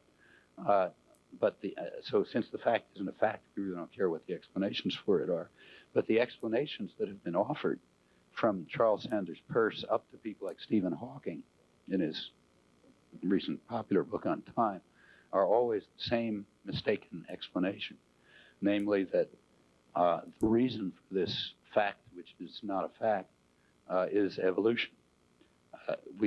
Evolution selected us to be able to solve problems. Therefore, we're able to solve problems. But that doesn't make any sense at all. I mean, there was nothing in the history of the human species that gave a reproductive advantage to ability to solve problems in number theory, let's say, or in quantum theory. In fact, human evolution took place in hunter-gatherer societies. Nothing's happened since then. And there's no reproductive advantage, even in modern societies, but certainly in hunter-gatherer societies. There's no reproductive advantage, the capacity to solve problems in the advanced sciences, and sort of triviality. And that's all evolution's about. It's just about reproductive advantage, not of anything else. In fact, it's even been, serious evolutionary biologists have been trying to ridicule these notions for years, have even argued only half jokingly that there's a selective advantage for stupidity. Dick Lewontin, who's one of the best, he's a population geneticist at Harvard, one of the main modern evolutionary biologists, trying to debunk all kinds of stories about cognitive development and so on, suggested that if you really look back at hunter-gatherer societies, where all of human evolution took place, and if you consider the people who, for some genetic reason, were more adventurous or more imaginative or whatever, chances are they'll get killed, although they'll be good for the tribe. That is, while all the dumb, unimaginative guys are sitting around the fire, this imaginative guy is going to be out trying to figure out a way to catch the saber-toothed tiger. Well, maybe he'll succeed now and then, in which case it's good for everybody sitting around the fire. But over time, it tends to be bad for him because he often fails, and the saber-toothed tiger gets him. So there's a reproductive advantage to being passive, stupid, unimaginative, and so on. And therefore, he argues, well, there ought to be a tendency in that direction. As I say, this is only half serious, not entirely unserious, incidentally, but merely an effort to debunk the idea that you can learn anything about the evolution of cognition. Dick Lewontin's major point is that nothing within any scope that we can dream of, there's nothing possible that anybody will ever be able to say about the evolution of the language faculty or the evolution of cognition, and certainly not the evolution of the science-forming faculty. It's just hopeless. It's got to be just some physical configuration that took place for whatever reason. And I think that's correct. That doesn't mean that there isn't a lot of work on it, but the work looks vacuous for those kinds of reasons. In any event, it looks as if it's reasonable to suggest that science, as we know it, is just a kind of ray of light which accidentally happened to break through because of some chance convergence between our problem space, which is part of our nature, and the world, which is whatever it is. And already by the 17th century, big paradoxes were arising because our problem space is sort of wedded to the mechanical philosophy, and we had to give it up and move to some other parts of our mind which have whatever properties they have, which may be systematically misleading us and may be leading us away from inquiry into the mental. In the post-Newtonian era, suppose this is true, suppose that certain aspects of the mental, like say creative aspect of language use, the litmus test for the mental for the Cartesians, so not something trivial. Suppose that really turns out to be, in fact, a mystery for humans. Well, we're just stuck with it. That's the way we are. We're stuck with it the way we're stuck with the moon illusion. And maybe it's a problem not only for our perceptual space, but even for a mystery, but even for our cognitive space, in which case we'll never have any understanding of it, just as we have no understanding of most problems. That doesn't mean we can't deal with these things in our normal lives. Like in our normal lives, we're always dealing with things, more or less successfully, that we haven't any conception of. We do it by what's called intuition, which is just a name for what we can do, but without any understanding of how we're doing it. And virtually everything that goes on is by intuition. Fortunately, we've got all these capacities, whatever they may be, but to gain a scientific understanding of them is something else. That we will ever be able to do so is, I think, kind of unlikely. And in fact, you might even argue it's a good thing. It's nice that we don't understand ourselves too well. Could be awful if we did understand ourselves too well. But anyhow, it just looks plausible to assume that most of the humans above the neck just never understand. We can begin to pick we'll be able to do it. We can do all kind of things, but we probably won't be able to understand it, at least so it looks. And certain aspects of the mental appear to look like that. They just appear to be in the mystery space. Again, that could be wrong, but let me stress again that this could be a research topic. You could imagine, investigate, in fact, it could come out of cognitive science. It could come out of cognitive science that humans are capable of constructing certain kinds of conceptual structures, like determinism and randomness, say. And those are going to deal with certain types of phenomena. And if you can show empirically that certain arrays of phenomena don't have those properties, too bad. Then you're in the mystery space. That's a conceivable discovery about human beings, conceivable empirical discovery. Without paradox, we could discover what's a mystery for us. Couldn't solve it, but we could find it, find out where it is. And a large part of the so-called mind-body problem could ultimately fall into that area. Again, not metaphysical, because we can't state it. Well, with metaphysical dualism unstatable, is there another kind of dualism? Remember, metaphysical dualism falls within naturalism. It's just a form that naturalistic inquiry takes. It reaches metaphysical dualism along the lines, say, that the Cartesians followed, and then it's exploded because the world disappears. The machine disappears.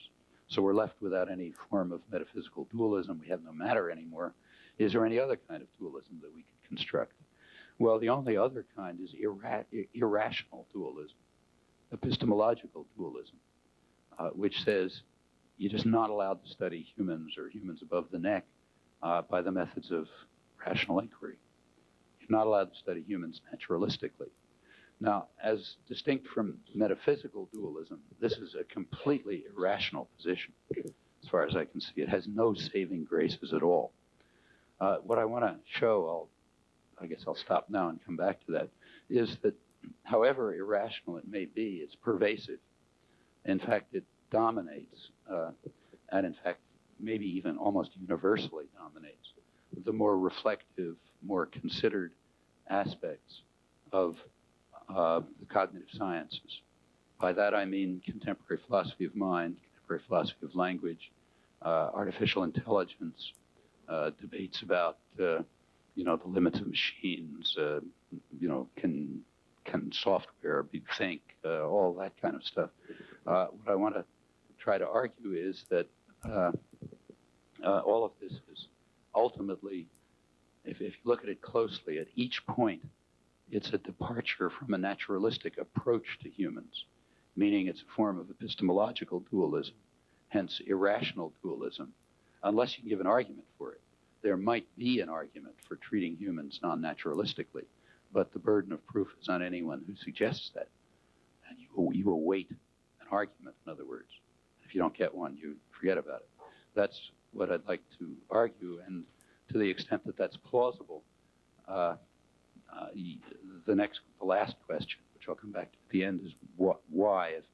I have to show that it's plausible. But assuming that it's plausible, why would it be true? Well, there would be a natural explanation, namely that intuitively we are just dualists. We can't help being dualists any more than we can help seeing the sunset. We see the sunset no matter how much we know, and probably our approach to the world, humans, is just ineradicably dualist. We see humans as having ghostly minds in a physical body. And even if the notion physical body disappears, we can't help seeing people that way. Just as once contact mechanics has disappeared, and once the Ptolemaic universe has disappeared, we can't help seeing the sunset. Now, with metaphysical dualism, if this is true as an aspect of human cognitive character, if metaphysical dualism is on a par with the setting of the sun, just a way we can't help looking at things, with metaphysical dualism gone, we're forced to irrational dualism.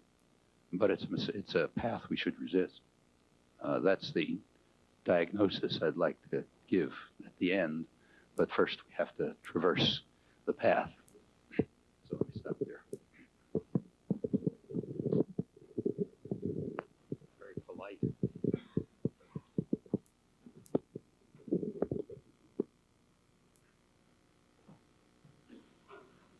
Any questions?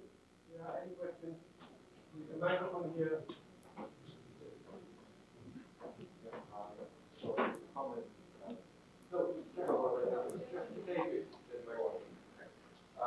At the beginning of the lecture, you were careful in distinguishing between two levels of cognitive science. The first level of cognitive science is the field of inquiry, experimental inquiry, into certain cognitive capacities that we characterize as certain properties, certain computational, representational approach, and so on and so forth. And the second level, which you would call more reflective or second order cognitive science, and then so and the important point that the use of the cognitive science with no further quantification would perhaps worthwhile stress now that the criticism that you express only refer to one aspect, not to the other. That's correct. And it's fair to say that looking at the first level of science, some generally strong. Oh, yeah. Yeah. No, I completely agree with that, and I think it's worth stressing. So in the actual inquiries, say into vision or sensory perception or language, I mean, the stuff we work on, there have been real breakthroughs. I mean, I think really revolutionary breakthroughs. They're considered it's this second level cognitive science, the kind we could call philosophy of mind. In fact, they're pretty much the same field. That's the one I'm talking about. And strikingly, actual working cognitive scientists tend to be sort of schizophrenic about this issue. I mean, some of them don't think about the general topics at all. But those who do think about the general topic, which is normal, and reasonable. I'm not suggesting everybody think about reflectively about what they're doing. Like, not many chemists think about what chemistry is about. They just do it. But in those among the cognitive scientists who think about the topic, they generally, in my opinion, move to the irrational side when they're thinking about it. So somebody may do work in which they, use computational representational models of, say, vision, and then they may argue that this doesn't make any sense. Incidentally, that's not something unknown in the history of the more advanced sciences. Maybe some of you can, I'm sure some of you know way more about this than I do, so add things that I'll know. But, as you may know, one of my colleagues at MIT up until recently was Tom Kuhn, down the hall, who's a well-known historian of science. And I have been we've been friends for years, and I've been interested in exploring with him similar things in the natural sciences. And interestingly, it hasn't been studied much. he couldn't refer me to any literature on it. So, like, you know, if you ask the question, how did this transition go from, say, Poincaré regarding the molecular theory of gases as just a computational device to people assuming there really are molecules? You know, there's a whole bunch of things like that. He couldn't refer me to any literature, actually only to one study, an unpublished study, or how it, in Newton's period, which has been heavily studied. How did people get from regarding universal gravitation as an occult property, which no sane person could even dream of, which was Newton's point of view, to recognizing it as just obvious, you know, by the time you get to, you know, Laplace or somebody? How did that transition take place? There doesn't seem to be much work on that. And I think that's right at exactly where we're in, you know. The one study that Kuhn referred me to is a book, actually a dissertation by a guy named John Heilbrunn, who was actually a student of his, who did a doctoral dissertation on the on the things like the molecular theory of gases, on the transition around the turn of the century from a period in which molecules and atoms and so on were regarded as just computing devices. You know, like Poincaré said, we use them because we're familiar with billiards. We just want to get the answers. Up to the point where people really just assume they're there. You know, there really are molecules. And according to this guy, if you go back to, say, 1880, scientists were completely schizophrenic, just like cognitive scientists are today. I mean, when they were doing their work, you know, they treated molecules as being as concrete as Bunsen burners, you know, no distinction. On the other hand, when they were thinking about it, they said it's total nonsense. Doesn't make any sense. There can't be such things. Field, you know, molecule, any of this kind of business. These are just ways of coming up with the right answer, you know, kind of very operationalist. And then he says that you go there's about a 20-year period from about 1890 to 1910 when attitudes just shift totally. And by, say, 1910, people just talk about them as being like Bunsen burners. I mean, later, you know, comes quantum theory and new problems arise. But in that period, you know, like this period, people just thought of them very, you know, substantively. And his reconstruction is that what happened basically is that, for example, lots of different ways of calculating the number of molecules in a certain volume of gas, lots of different ways of doing that converged, giving you very close to the same number. And there were all kinds of convergence of this kind. And the convergences were just so powerful, along with the elegance of the theories that were coming out, that at some point it just became unreasonable to question it, no matter how much of a wrench it was with common sense. Well, in my opinion, it'd be nice to understand this better in the natural sciences, because it might give some hints, you know, as to where we're being caught in traps and things. If you look at what happened in places where they've already been through this a long time ago. My impression is that in the cognitive sciences today, there's something similar going on. So that in the actual work, the sort of first level cognitive science, people are doing perfectly sensible work and making advances and so on and so forth. When people are thinking about that work, including often the very same people who are doing it, it sort of flies off into outer space. It's based on illusions. And it's that second level of cognitive science, the philosophy of mind part, that I really am talking about now. Yeah.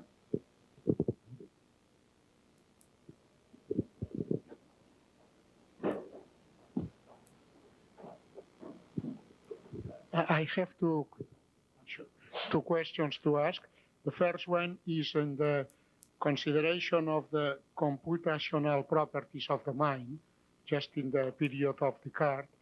Besides the automatus, maybe it was an influence of considering mathematics as a computational mean, as a language. Do you think that it has an importance, the consideration of mathematics as a computational language, also in that time? At that time? Well, of course, Descartes is famous for analytic geometry, basically, giving a numerical interpretation of geometry. I don't know if at that time there was anything like a real conception of mathematics as a formal system in our sense. No. That didn't really come till Hilbert, way later. I mean, we were right through the 19th century. Classical analysis was just some kind of hand waving. So, Gauss couldn't have explained intelligibly what he was doing. It didn't really get what we call formalized until mid-19th century, and so I don't know. But my impression is that those ideas were not influential in the first cognitive revolution. I mean, what formalized mathematics meant at that time was Euclid, which was pretty close to formalized, though, as Hilbert pointed out, when he redid it properly, there were lots of gaps, But, that was the model of formalization, and that model didn't really give you a notion of formal language or anything like that. In the mid-20th century, it's been very influential and extremely harmful in my point of view, I believe. Now, actually, it's double-edged. Like the concept of the concepts of formalization that led to the notion of recursive procedure, like, say, Turing machine and so on, that was very productive. I mean, it made it possible to face classical problems in a clear way for the first time. On the other hand, the idea of formal language, I think that's been extremely misleading. Virtually all of Quine's work, for example, on natural language, seems to me to be derived, I'll come back to this, from a model of formal arithmetic, which just has no resemblance whatsoever to natural language. Doesn't have any of the same properties. And the conclusions that are drawn from the study of formal arithmetic are totally irrelevant. I mean, formal arithmetic begins by stipulating a class of well-formed formulas. I'll come back to this in more detail, but just think of, say, I mean, I'll talk about Quine particularly because it's absolutely, beyond any measure, the most influential modern philosopher in this area. Tremendous impact. And if you look back at the thinking about natural language and about psychology, it comes from a model which starts like this. It says, let's take formal arithmetic. Okay, how does it work? We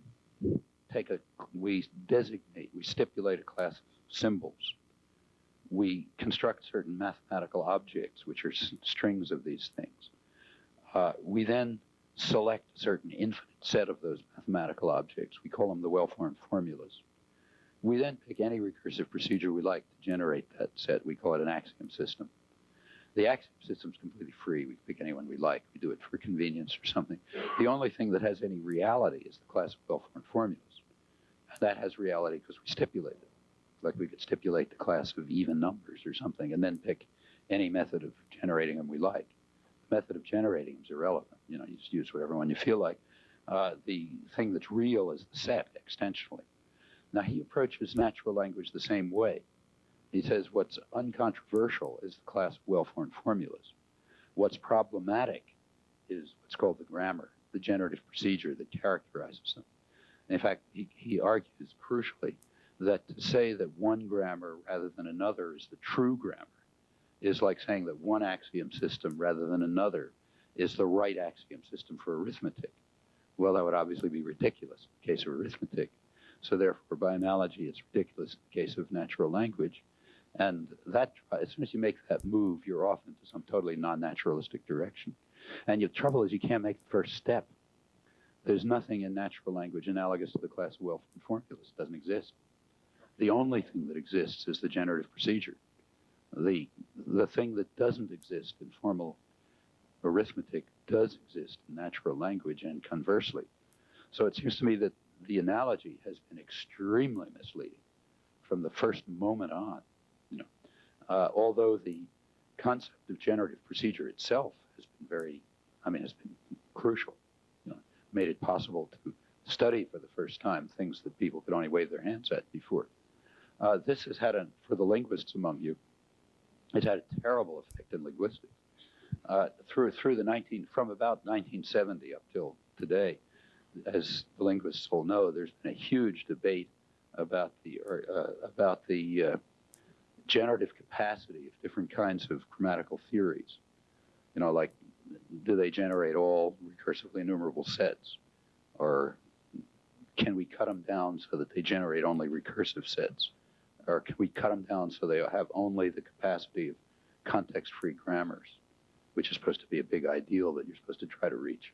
And in fact, a lot of the argument against so-called transformational grammar, since work by Stan Peters, or even earlier, Hilary Putnam, has been that it's too broad and weak generative capacity, generates too many sets, generates wild sets, you know? And we don't want that. We want it to generate only non-wild sets. And now this, I call this a debate, but it's really one-sided, because only one part of only one position is being represented in the debate, those who think it's a problem. The other side, which is basically me, isn't participating because there's no problem, because there's no question. There's no question. You can't talk about generative capacity unless you have a class of well-formed formulas. And there is no such thing. Nobody's ever told us what it is, you know. Nor is there any gap in linguistic theory that would be filled if you had such a concept. I mean, it's not that there's a kind of a theory out here and, you know, there's some things we'd like to explain, and if we could only figure out this concept, we could explain them. That's not true. I mean, there's nothing around which we would understand any better if somebody specified the class of well-formed formulas, and furthermore, nobody knows how to do it. Furthermore, every working linguist, here, get back to Luigi's point, every working linguist knows, at least on one side of his brain, that it doesn't make any sense, because working linguists are typically working in areas of relative judgment. Like the most productive work has to do with things like the differences between subjacency deviations and ECP deviations, you know, two kinds of deviation. That's, you know, what's going to be useful evidence. You never know in advance. It's usually something very exotic, not what's in front of you. And that evidence turns out, for all kind of theoretical reasons, to be extremely illuminating. Or it takes the study of parasitic gaps, certain kind of construction, which are very odd. You know, when you tell them to people, they kind of cringe, although they interpret them in very special ways.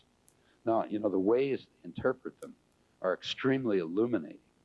In fact, precisely because they're very odd. They're very odd because nobody ever hears them. So any way they're interpreting is something that's coming out of their minds, you know. So they happen to be very interesting, but they're all deviant. Well, are they well-formed or aren't they well-formed? Well, it's a stupid question, you know. They have exactly the status they have, you know. The status they have is deviant in this respect. There is no notion of well-formedness. Now, every working linguist knows that in their bones, you know. No one has ever proposed, has given you a vague idea what the class of well-formed formulas might be. There's no gap in linguistic theory that is asking to be filled by this concept.